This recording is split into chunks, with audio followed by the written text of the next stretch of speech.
Welcome back to Los Angeles, here with Blue Jays manager John Schneider. John, Trey Savage, 6 strikeouts. The only hit he allowed was the home run by Kike Hernandez. What has been the difference in him from game 1? Split, I think secondary stuff. Split has a good feel for it.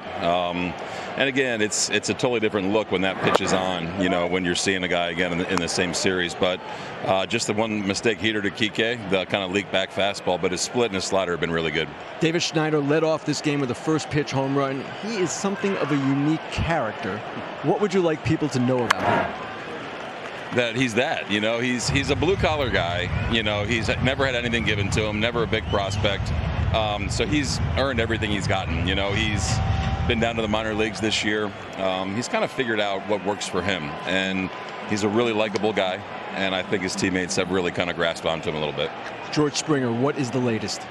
Georgie is he's feeling good. He's been moving around, hitting in the cage a little bit. Definitely a possibility if we need him at some point for an at-bat or two. So we'll see how the game goes the rest of the way and see if he's needed. John, thanks a lot. Oh, and by the way, everyone in America, you can stop texting Joe Davis about David Schneider's stance. I asked him what was going on, who was he imitating? This ball's down the line, Kenny, and Daulton Varsho's got extra bases. He's headed for third. He's going to turn the corner and hang on.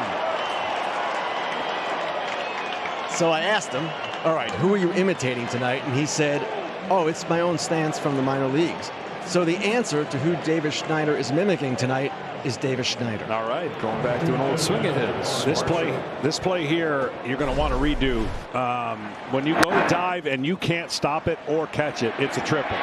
So in that regard, Teoscar could have held him to a single, made the full commitment to dive. The effort was there, but then it turns into a triple with nobody out. Yeah.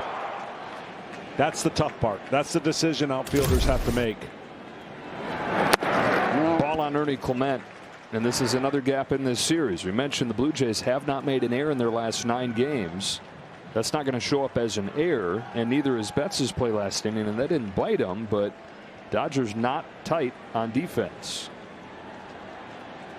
1-0 to Clement, trying to take advantage. 1 ball, 1 strike. Well, Dave Roberts is putting his infield back. He's going to trust his offense, and he doesn't want to create a bigger inning for the Blue Jays because he knows Clement's going to put the ball in play more than likely. Now, obviously, Snell wants to prevent that. But with 2 strikes, Clement will do everything he can to hit a ground ball. I doubt Dave Roberts will bring in the infield with 2 strikes on the batter.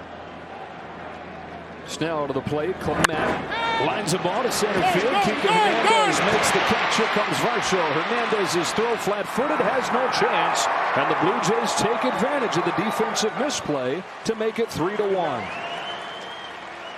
And that's no small item. And the Dodgers had rallied to cut it to half with that home run. Man, you could not have a better contrast right there. A mistake defensively for the Dodgers, and then the Blue Jays immediately make them pay for it.